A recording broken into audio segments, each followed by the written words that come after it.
Hello guys, welcome to my YouTube channel, English Experts. I hope you guys are absolutely well. In this video I am going to tell you about another very interesting topic. So, if you like this video then don't forget to give a thumbs up and subscribe to this channel. Also press the bell icon so you don't miss any updates. There is common confusion about the difference between parts of speech and parts of the sentence. You will need to know the difference to avoid confusion in the following lessons. In this lesson, I'll explain to you what parts of speech there are in English and how to use them. In the next lesson, I'll concentrate on the parts of the sentence. If you are unfamiliar with this topic, I suggest you pause the video every once in a while to make notes. So, what are the parts of speech? The part of speech, or as it's commonly referred to as a word class, is a type of word with a particular function. For example, a table is a noun. A noun is a part of speech whose function is to indicate a thing or a person. A teacher is another noun. It indicates a person. Air is also a noun. It refers to a thing, although intangible and invisible. Nouns answer the question what or who. A camera is a what? It's a thing. A carpenter is a who? It's a person.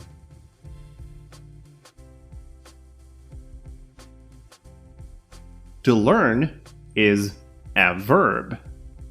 A verb is another part of speech whose function is to indicate an action. It answers the question what to do. To swim is a verb. It indicates an action. To want is also a verb. It indicates an action and answers the question what to do.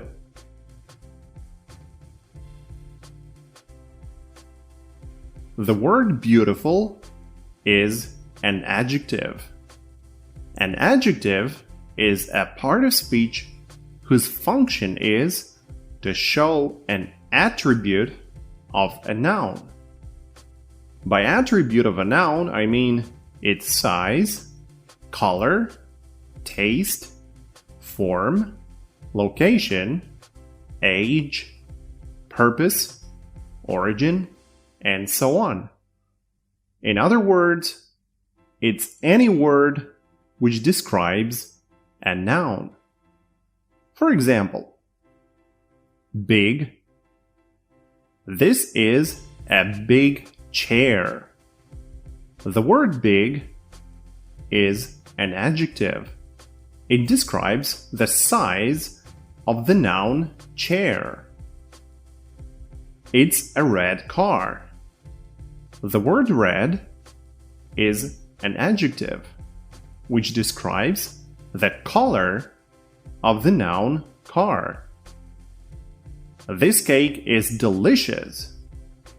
The word delicious is an adjective. It describes the taste of the noun cake.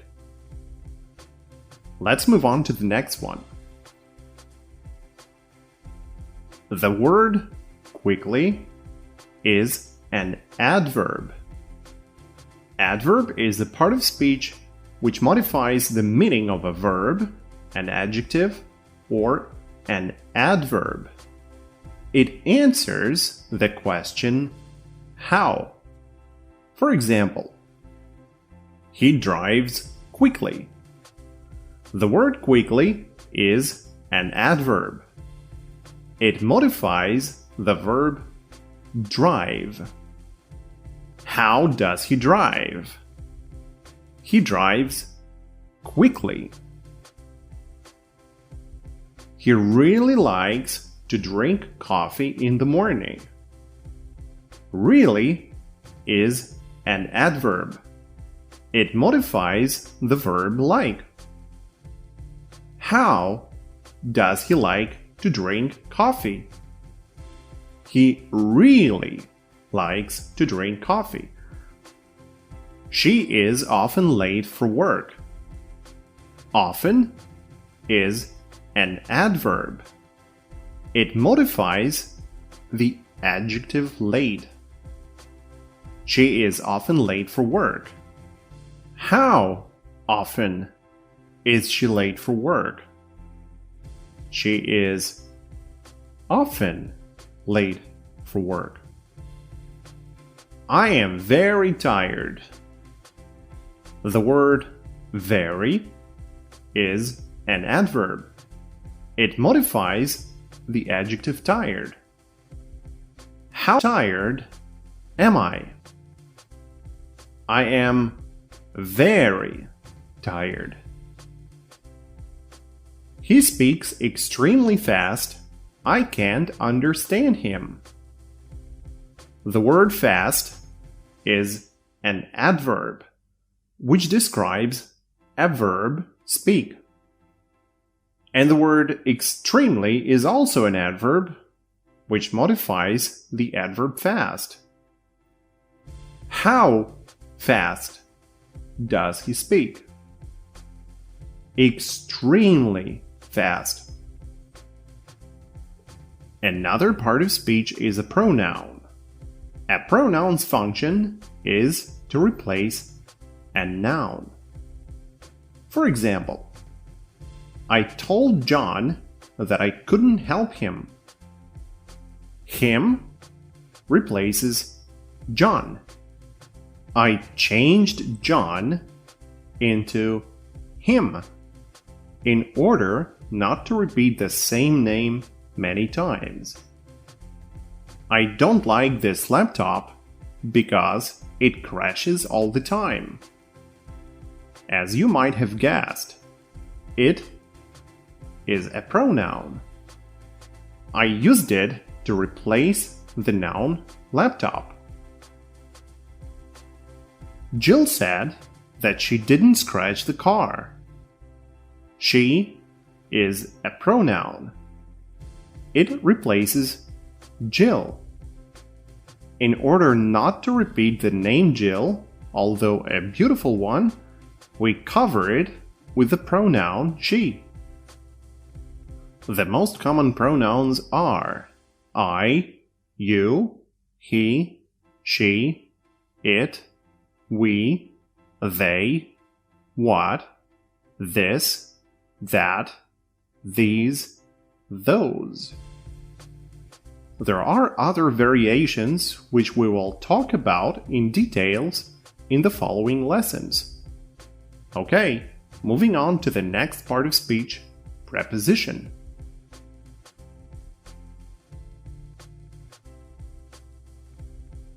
Oh boy, that's a tough one. I won't go too deeply into prepositions for now. All you need to know now is that we use prepositions to connect words to each other to create a meaning.